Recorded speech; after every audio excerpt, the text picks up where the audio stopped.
Bonsoir les amis, j'espère que vous allez bien, j'espère que vous êtes en forme, que vous avez la pêche. La vidéo de ce soir va nous permettre de faire le point sur un phénomène qui passe complètement au travers des médias mainstream. C'est l'apparition et la confirmation surtout de l'apparition d'un phénomène que j'avais commencé à esquisser il y a 4 ans. Quasiment jour pour jour. C'était en avril 2019. J'avais sorti une vidéo qui s'intitule « Quelle est la vraie première puissance mondiale ?» Vidéo que vous avez été nombreux à visionner puisqu'elle fait partie de mes meilleurs scores.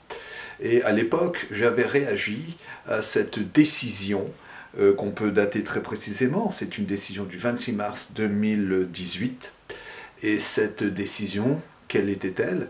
C'était tout simplement le fait que la Chine décidait d'importer du pétrole. Ça, c'est pas nouveau. Mais par contre, ce qui était nouveau, c'était que la Chine décidait de payer le pétrole qu'elle achetait en monnaie chinoise, le yuan. En partant du principe que le yuan est une monnaie qui ne peut être que forte, puisqu'elle est basée, sa valeur est déterminée par un stock d'or phénoménal. Donc, quelque part, le 26 mars 2018, on revenait aux fondamentaux de l'économie, c'est-à-dire qu'une monnaie ne peut avoir de valeur que si elle est adossée à un stock d'or. Chose que les Américains avaient complètement flinguée en 1971 quand Nixon a décidé de libérer le dollar de l'or. Ok? Bien.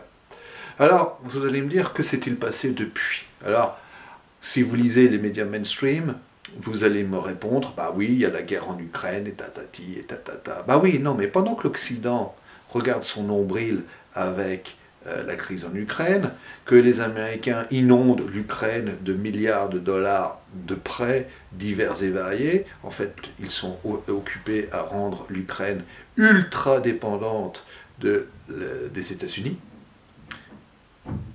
Après, il ne faut pas s'étonner que les Russes sont un petit peu vénères.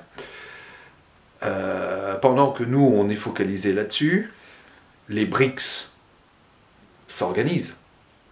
Et la Chine redistribue les cartes de la puissance mondiale.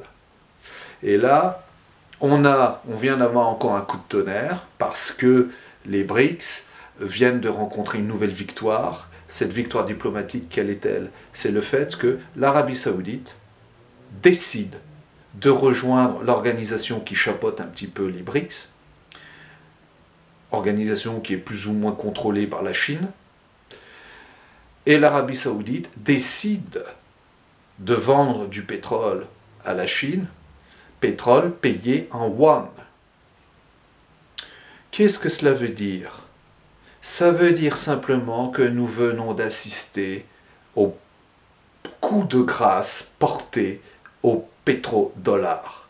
Le temps où les Américains faisaient la pluie et le beau temps dans le monde en utilisant et en profitant du pouvoir exorbitant de leur monnaie, ce temps est fini. Il touche à sa fin. Une page se tourne. Un nouveau chapitre commence. Alors ça, c'est complètement fou. Ça consacre quelque chose qu'on avait déjà vu, souvenez-vous, il y a quelque temps, Biden qui file à Riyad, donc Biden, le président américain, qui file à Riyad, la capitale du royaume saoudien, pour demander à Ben Salman, le prince héritier, d'augmenter la production de pétrole pour que les prix restent acceptables pour les citoyens américains. Réponse du roi d'Arabie Saoudite: écoute Biden, t'es bien sympathique, tu remontes dans ton avion et tu dégages. Première gifle. Maintenant, enfin, la décision date de la semaine dernière, du 29 mars pour être très précis. Maintenant, l'Arabie Saoudite enfonce le clou en tournant le dos aux Américains pour rejoindre pour passer un nouveau pacte de protection avec les Chinois. Waouh, c'est violent. Ça vous explique pourquoi dans les médias mainstream, c'est passé complètement... c'est pas que c'est passé inaperçu, c'est que sans doute les lobbies américains, les lobbies pro-américains, ils ont fait le possible pour qu'il y ait une chape de plomb qui empêche les médias de parler de cette question délicate. Alors qu'est-ce que ça va changer ? Ça va changer pas mal de choses. Parce que jusqu'à présent, les États-Unis sont surendettés, ça c'est pas nouveau, ça fait des décennies que c'est en route, mais c'était pas grave, puisque comme ils avaient le dollar, il suffisait qu'ils émettent des bons du Trésor à des taux intéressants, l'épargne mondiale était siphonnée, et ça permettait de financer à crédit le train de vie des États-Unis. Ça permettait de financer des guerres pas très jolies, comme en Irak en 2003, et patati et patata. Et là, c'est et patati et patatras. C'est fini ce temps-là.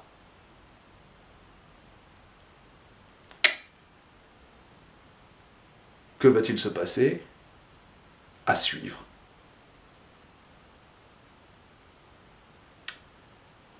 Je vous dis à très bientôt. J'espère que cela va vous inciter à une certaine vigilance.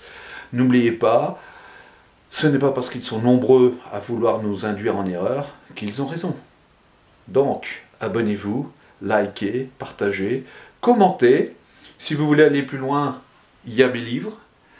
Ça, c'est une partie de mes titres.